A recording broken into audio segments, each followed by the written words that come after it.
Capricornii mei frumoși, bine ați venit, dragilor! Astăzi facem etalarea bonus pentru luna octombrie, valabilă pentru toți cei care aveți soare, lună, ascendent sau Venus în Capricorn. Voi încerca să vorbesc un pic mai, hai să zicem, mai puțin țipător, pentru că am cam răgușit așa, eu de obicei vorbesc foarte tare și sper să mă auziți bine. Dacă nu, puneți-vă căștile ca să puteți auziți bine mesajele. Hai să vedem. Primele 3 mesaje pentru Capricorni. Care sunt ele? Ce mai are Capricornul de auzit? Oglindă, oglinjoară. Decizie. Și acum și aici, mindfulness. Iată ce mesaje minunate. Aparențe false. Acum nu știu dacă e vorba despre măști sau despre faptul că tu vrei să pari în ochii celorlalți altfel sau, nu știu, în anumite momente avem nevoie să părem altcineva, da? Depinde de situație, însă aici avem un soi de, ok, mesajele vor să-ți transmită faptul că e momentul să începi să te privești sau să privești oglinzile din jurul tău care îți arată faptul că poate păstrezi anumite aparențe când nu trebuiesc păstrate. Decizia se referă la faptul că tu ești cel care alege cum vrea să se arate, tu ești cel care alege cum vrea să trăiască și dacă tu vrei să trăiești după acest gen de nu știu, ascunziș, gen de măscuță pusă pe față și zâmbitoare în orice moment, ei bine, ți se recomandă să trăiești prezent în viața ta în fiecare moment, da? Să trăiești conștient în fiecare moment. Atunci când ai nevoie să pui o mască pe față pentru că, uite, îți dau un exemplu. Dom'le, am de rezolvat ceva, trebuie să mă duc la un birou, trebuie să mă duc la un, nu știu, avocat, trebuie să mă duc la școală să vorbesc cu părinții copiilor mei. Nu mă pot duce așa ca o zuză cum sunt eu, da? Eu mă dau exemplu pe mine. Eu aici cu voi, eu sunt la mine acasă, vorbesc cum vreau, mă îmbrac cum vreau, nu știu, mai zic și câte o prostie, nu mă pot duce în orice loc să fiu ceea ce sunt acum, în momentul ăsta acasă. Da? Așadar, îmi pun o măscuță, însă, dacă îmi pun măscuța când, de fapt, hai să zicem, dacă îmi pun măscuța zi de zi, da? În viața mea de zi cu zi, și în loc să spun ceea ce simt cu adevărat, în loc să spun și o prostie când mă enervează cineva și să-i tai macaroana și păstrez aparența și mă negresc pe interior, atunci nu mai este ok. Da? Încearcă să fii coerent și să vezi dacă această alegere este cea mai bună pentru tine în viața de zi cu zi. Ca să putem să fim, știți, se spune că trebuie să fim autentici. Ok, eu sunt de acord cu autenticitatea. Însă, sunt cu adevărat autentic?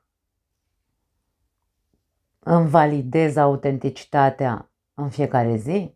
Sau prefer să tac, să înghit, prefer să păstrez aparențe, prefer să, nu știu, să mă comport drăguț cu cine nu merită cu ce nu merită drăguția mea? De-aia spun, hai să încercăm să cum se zice,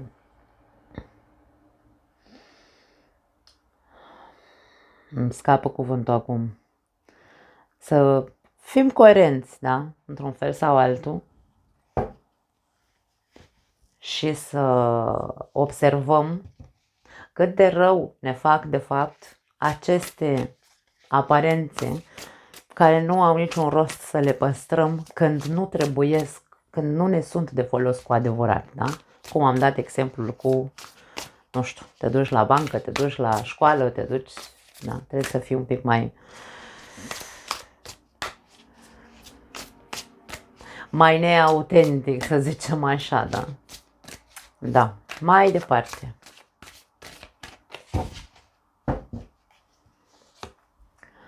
Temperanța. Renunță la limitările autoimpuse. Mesajul ăsta a apărut de foarte multe ori la Zodia Capricorn. Na. Pajul de monede. Când viața îți dă lămâi, fă o limonadă fermecată, și ăsta îmi sună foarte mult la Capricorn.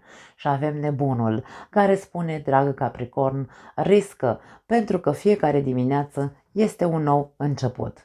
Așadar, acum și aici, în prezent, în fiecare zi ai oportunitatea să devii autentic. În fiecare zi ai oportunitatea, dacă tu decizi, da, să te comporți așa cum îți iese să te comporți, mai puțin în anumite momente când trebuie să păstrezi o anumită, da, nu știu.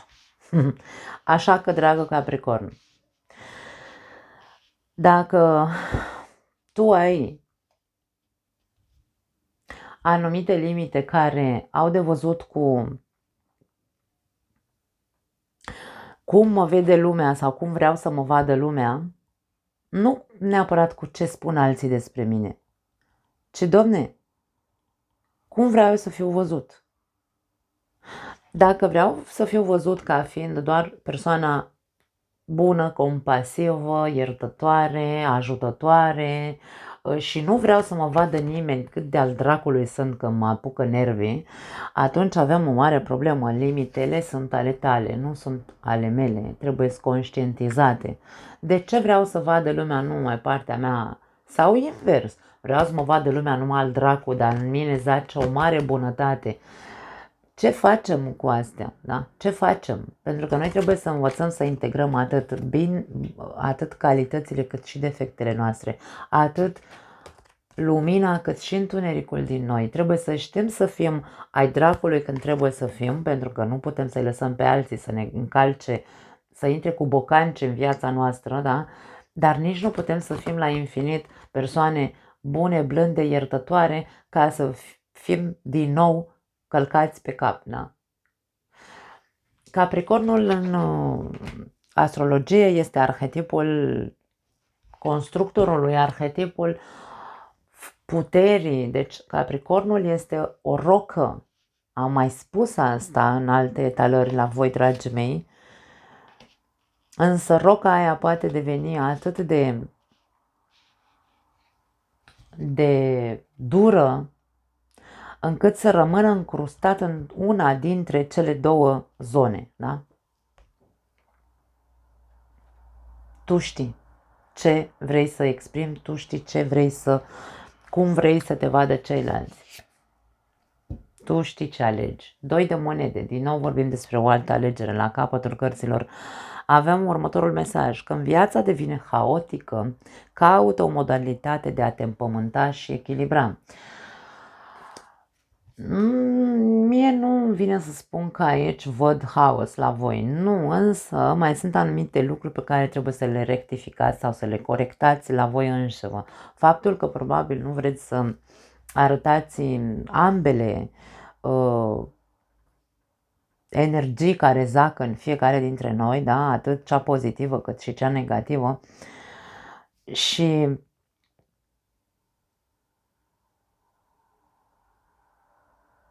vă costă într-un fel sau altul să vă asumați riscul ca ceilalți să vă vadă și cealaltă față pe care nu o cunosc la voi, pentru că pe voi vă costă să o acceptați, ca să nu vă stricați imaginea în vine. Nu știu, sunt mesaje care vin, nu au cum să fie pentru toată lumea, vreau să faceți o diferență. Dacă nu rezonați, dragii mei, nu are rost să comentați, da, pe canal.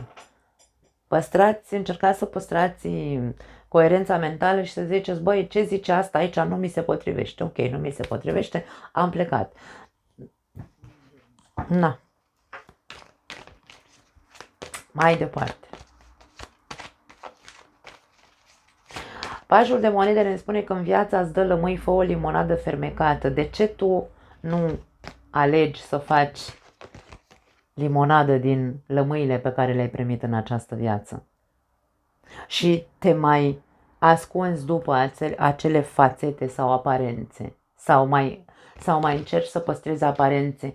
Aparențele se pot păstra și în momentul în care, doamne, eu am de-a face cu o persoană, o persoană, nu știu, prieten, nu contează, da? Am de-a face cu anumite persoane pe care nu le suport și le zâmbesc. Eu totuși le zâmbesc, mă vizitez cu ele, mai rămân la o cafea. Care e treaba? De ce? Care e interesul? Ai vreun interes? Asta e deja o altă problemă, însă ideea este de ce să stau să înghit eu pe cineva care nu-mi transmite absolut nimic, pe care nu-l suport pentru că și eu am dreptul să nu suport pe cineva, da? Am motivele mele pentru care nu suport anumite persoane. Nu vrea să spună nimic altceva despre mine, că dacă eu zâmbesc și rămân la cafea cu acele persoane, eu sunt falsul din această relație, ca să ne înțelegem, da? Așa că ia toată acele lămâi și acele persoane și acele, nu știu, evenimente care nu le suporți în viața ta, ia-le și fă ceva cu ele. Scoate-le din tine și arată-te, Doamne, așa cum ești. Când simți că ești bine, arată-te bine. Când simți că ești varză, arată-te varză. Nu zâmbi când nu ai de ce să zâmbești. Mai departe.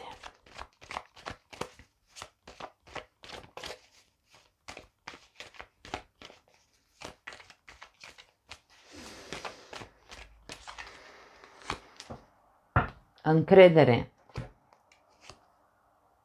Meriți iubirea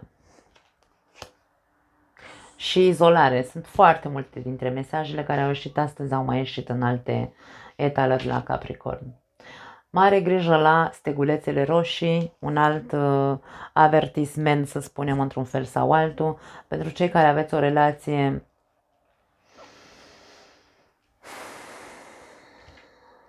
nu știu dacă e vorba despre păstrarea aparențelor în relația voastră sau voi sunteți zâmbitori față de partenerul de viață, dar pe dinăuntru ori nu îl suportați, ori ați ajuns să-l urâți, poate unii dintre voi, sau poate, nu știu, puneți scuze ca și cum am nevoie să dorm în camera aia altă pentru că tu sforăi, habar n-am, sunt multe lucruri pe care le facem ca să păstrăm o aparență și în relație, sau păstrăm aparența că relația noastră este ok, dar relația noastră e neagră, varză, da? Aici sunt foarte multe semnale între voi doi unde se depășesc niște limite. Stegulețele roșii înseamnă că ceva ce nu e ok se face între voi sau se petrece între voi doi și spune că anumite semnale te anunță sau vă anunță pe fiecare dintre voi.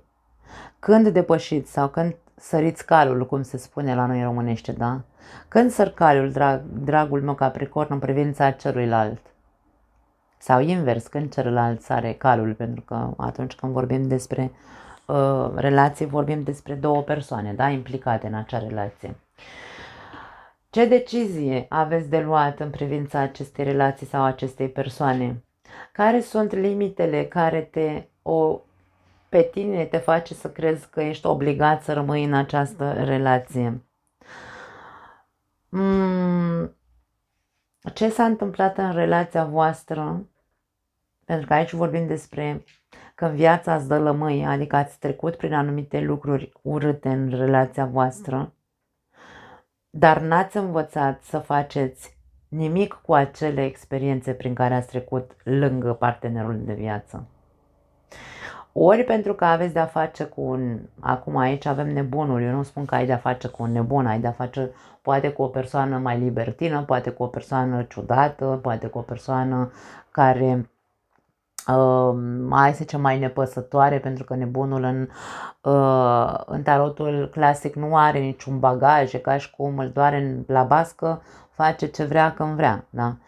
Aici e vorba despre ok, dacă ai de-a face cu acest gen de de partener de viață, sau poate tu ești acesta, aici este momentul să vă fiecare să-și, hai să spunem,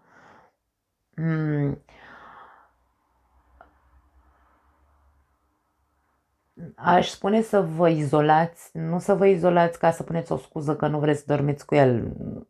Aici e vorba despre, hai să fim coerenți, cum zic mereu, da? Depinde de situația pe care o trăiți. Dar, una este că tu nu ai încredere în persoana asta pentru că ți-a demonstrat că n-ai cum să ai încredere în ea. Și tu alegi să dormi separată pentru că ți-a făcut, nu știu, te-a înșelat, nu știu, habar n-am, da. Și tu încă rămâi în această relație cu zâmbetul pe buze sau arăți la exterior că nu știe nimeni ce s-a întâmplat în relația ta și nu ajungi la concluzia să zici, băi, asta o puțin, că eu merit să fiu iubit, de ce accept să fiu tratat așa? Ce fac? Ce decizie iau? Cât mai stau să păstrez aparențele? Cât mai trăiesc în haos lângă nebunul ăsta? Cât? Că tot mi se arată că nu sunt lângă cine trebuie. Da? Insist, poți să fii tu nebunul din relația asta. În celălalt caz, dacă aici vorbim despre, hai să zicem, nu te mai suport, da, aici, aparențe false, nu-ți mai suporți partenerul, nu știu, că uite așa, cine știe ce s-a întâmplat între voi, s-au acumulat multe, tu nu ai spus nimic, ai rămas tot timpul cu zâmbetul pe buze și preferi așa să te ascunzi și să zici, mă duc să dorm în sufragerie pentru că tu sforăi, dar nu zici absolut nimic. Aici vorba despre ok. Ia-te, o perioadă, nu știu, du-te 2 zile, 3 zile, în altă parte, ieși din casa aia și reflectă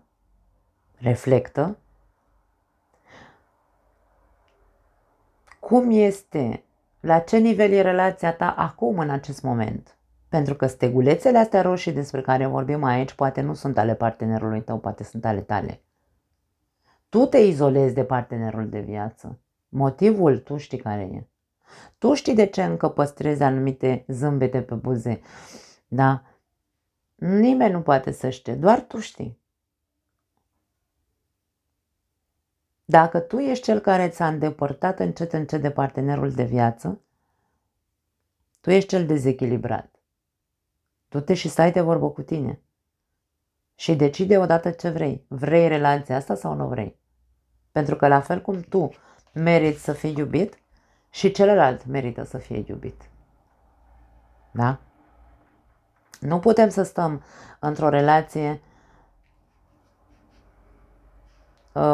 să-l mințim pe celălalt că totul e ok, dar de fapt eu nu te suport. E o chestie, sunt mesaje foarte interesante, nu știu pentru cine sunt, însă poate, Doamne ajută, ajunge să asculte acest material. Pentru cei singuri,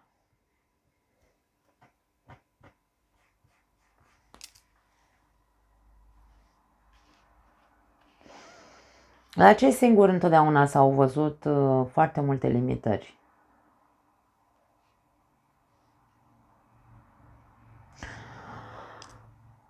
Acum,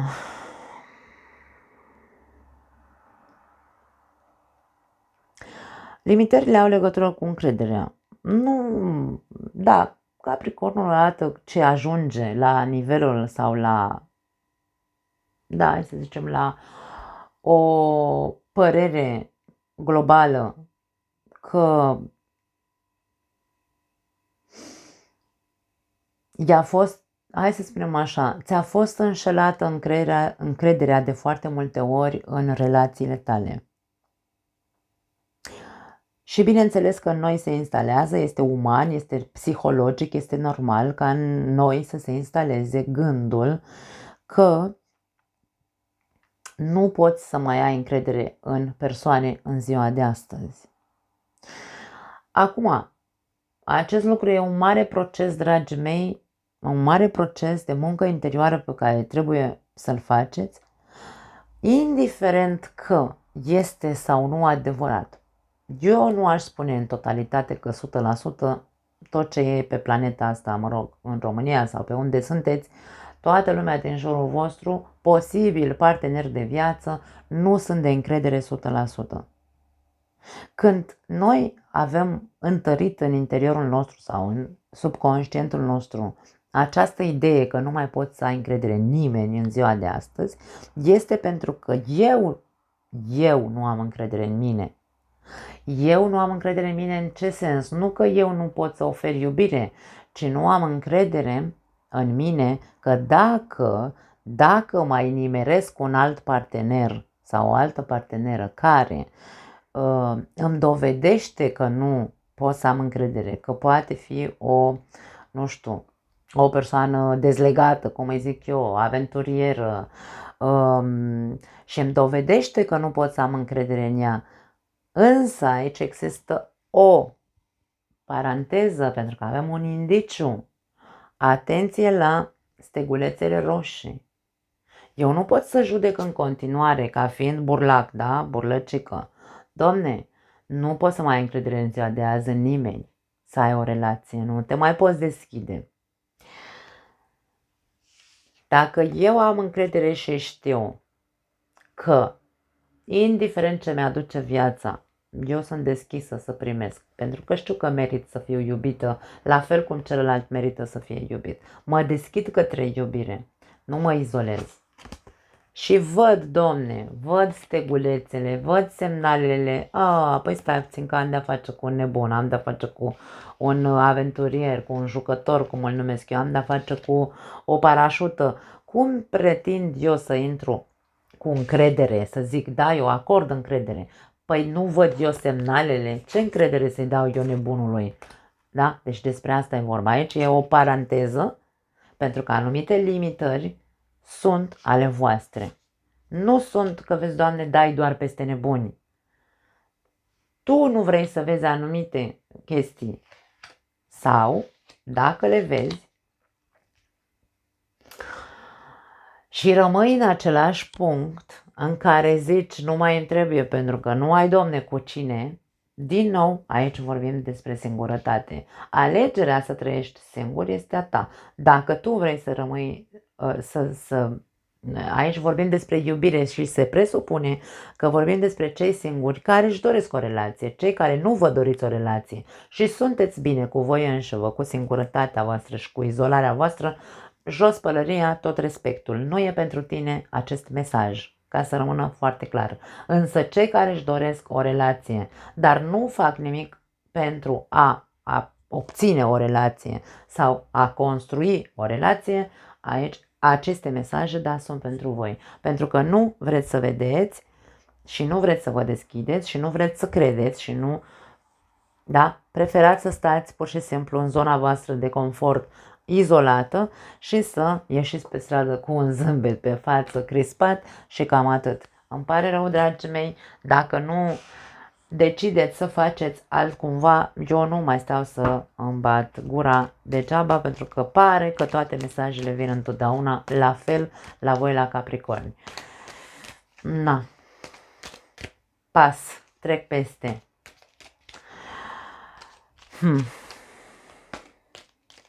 Ok, hai să vedem alte mesaje pentru voi.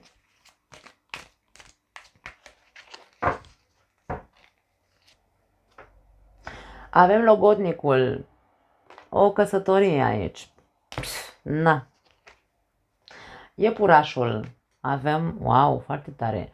Au ieșit aceste două cărți și la o altă zodie, nu mai ținte dacă la, nu știu, Geme, Rac, Leu, pe acolo, probabil. Avem frici și sarcină, da? Bebeluși. Și avem copacul, stabilitate și creștere. La capătul cărților avem și logodnica, deci aici avem soțul și soția. Pentru unii dintre voi, dragii mei, mai ales pentru cei singuri, dar nu, hai să vorbim despre cei care aveți o relație. În primul și în primul rând, nu știu dacă ar putea să se potrivească la ambele variante care le-am spus despre cei care aveți o relație. Care sunt, domne, limitele dintre voi doi? Care sunt problemele dintre voi doi? Ori sunt probleme din cauza copiilor, vă lăsați copiii să, nu știu, nu copiii în sine, copiii sunt inocenți, noi suntem tâmpiții, noi părinții, că noi nu suntem în stare să vedem că folosim copiii ca scuză, ca noi să nu mai fim un cuplu. Sunt foarte multe persoane care fac lucrul ăsta. Se duc și stau separați, unul într-o parte, unul într-o parte, sau într-o cameră, unul într-o cameră și trăiesc negri doar pentru că au venit copiii pe lume și folosim copilul ca scuză să fugim de partener. De ce ai intrat în relația asta dacă acum fugi de partenerul tău sau partenera ta și folosești copiii ca scuză? Poate unii dintre voi nu aveți copii și e ca și cum, dacă tu nu vrei copii, eu vreau copii, nu ne mai înțelegem între noi, du-te dracu, habar n-am, că multă lume care, da, are genul ăsta de comportamente. Și ce facem, domne? Ce facem? Ce cauți acolo dacă ai descoperit după cine știe câți ani de zile că partenerul tău nu vrea copii? Copiii sau sarcina e o problemă pentru că nu poți să țin sarcina? Asta ce înseamnă? Că trebuie să-mi distrug viața de cuplu? Pentru că nu pot să rămân însărcinată? Hai să ne trezim odată și să fim coerenți. Ce se întâmplă între voi? Voi știți care e povestea acestei relații? Însă, aici avem stabilitate și creștere. Cine vrea să facă o muncă împreună cu partenerul, bineînțeles, își poate repune relația pe picioare, își poate reînvia relația. Stabilitate și creștere. Cine nu, o să stea într-o relație falsă sau o să fie fals în relația lui. Pentru cei singuri,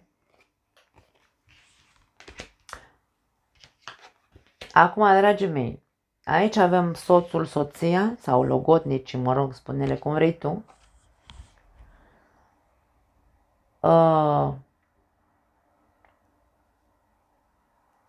Insist, mesajele pentru cei singuri sunt pentru cei care își doresc o relație, nu pentru cei care sunteți bine singuri.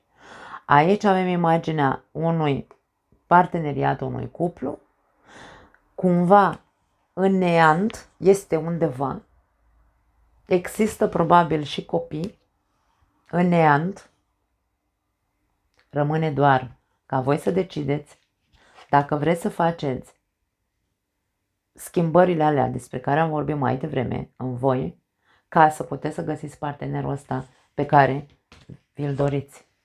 Da?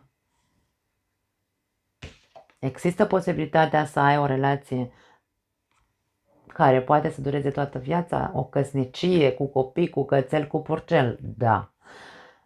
Alegi tu această variantă? Întreabă-te. Și tu ești cel care va trebui să facă eforturile să ajungă ca din acel neant unde se află această persoană și această relație familie să vină, Doamne, să se materializeze în viața ta. Nu poți să trăiești cum vrei tu. Însă, mesajele sunt astea. Mai departe, iar m-a luat valul cu voi. Nu știu ce se întâmplă în ultima perioadă la Capricorn. Saturn ăsta al vostru, că intră din berbec în Pești, vă ține așa în corzi, probabil până în februarie la anul o să tot vedem etalări de genul ăsta la voi. Tratează-ți corpul ca pe templul care este, ceva de genul se traduce acest card. Avem tot o oglindă aici, același mesaj, oglindă, primul mesaj a fost oglindă. Eu aș spune că dacă tu nu vezi niște lucruri la tine, în viața ta, nu vezi anumite stegulețe roșii, semnale care îți tot scot ochii ca să le vezi, na, aici ți se spune să tratezi corpul, într-un fel sau altul vine să spun, venerează-l ca pe un templu. Nu știu dacă se referă neapărat la corp, pentru că îți bați tu joc de corpul tău. Poate e vorba despre, nu știu, poate ai nevoie să ai grijă un pic de imaginea ta, dar nu pentru a te făli sau pentru a arăta foarte bine și înăuntru să fii negru, da? Deci aici ca și cum mă îmbrac frumos, mă parfumez, mă machez, așa, ies super pe stradă, da? Dar în sufletul meu mă uit la mine și zic, vai, dă mama ta cum arăți. Nu știu cum să spun, eu asta simt să transmit, dragii mei. Onorați-vă corpul, nu contează că aveți câteva kilograme în plus. Uite că și eu am și în culitele mele. Ce problemă e? Ce problemă e? Crezi că dacă ai câteva kilograme în plus nu se poate rezolva situația? Eu nu mă duc la sală că mie nu-mi place, domne, să mă duc eu acolo să alerg ca prostul pe bandă și să... Nu-mi place. Da, bine, cazul meu e diferit. Eu am bărbatul meu care îi plac șunculițele mele. Nu am o problemă. Vorbim despre cei care aveți o problemă de autostimă din cauza kilogramelor. Avem justiția. Justiția se apropie. E ca și cum aici se spune că trebuie rezolvată o situație. Când apare justiția, este clar că avem nevoie să acceptăm ceva și să rezolvăm ceva în viața noastră. Trebuie să învățăm să fim corecți, echitabili cu ce se întâmplă în noi, în viața noastră și așa mai departe ca să putem să rezolvăm. Este momentul adevărului probabil, este momentul oglinzilor pentru foarte mulți dintre voi, momentul în care vi se arată foarte multe lucruri. Vreți să le acceptați, nu vreți să le acceptați. Sunteți invitați să le acceptați și să trăiți acum, în momentul prezent, să puteți să începeți să faceți, să puteți să vă dați voie să îndrăzniți, dragii mei, să faceți alt cumva în viața voastră. Și gândește întâi înainte de a judeca. Interesant mesaj. Da, Capricornul poate ajunge să fie foarte critic, pentru că în primul rând e critic cu el însuși și apoi este foarte critic cu ceilalți sau cu viața însăși.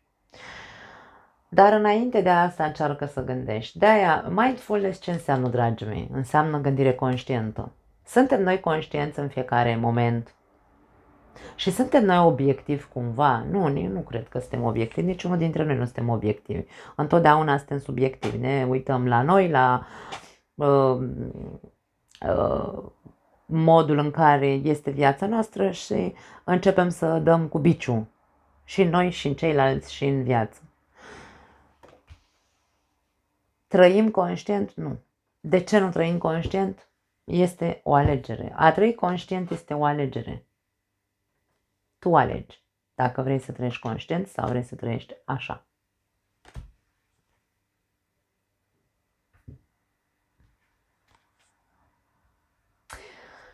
Mie vine să spun, gândește înainte să spui ceva. Nu neapărat de a judeca. Tu judecă, pentru că ai și justiția, da? Tu judecă și vezi care este adevărul din spatele acelor limitări autoimpuse de tine. Și înainte să deschizi gura să scrii un mesaj sau înainte să deschizi gura să spui ceva cuiva, încearcă să fii sincer întâi cu tine și să aduci în prezent ceea ce vrei să spui. Vorbește despre acum și aici. Eliberează-te de vinovăție.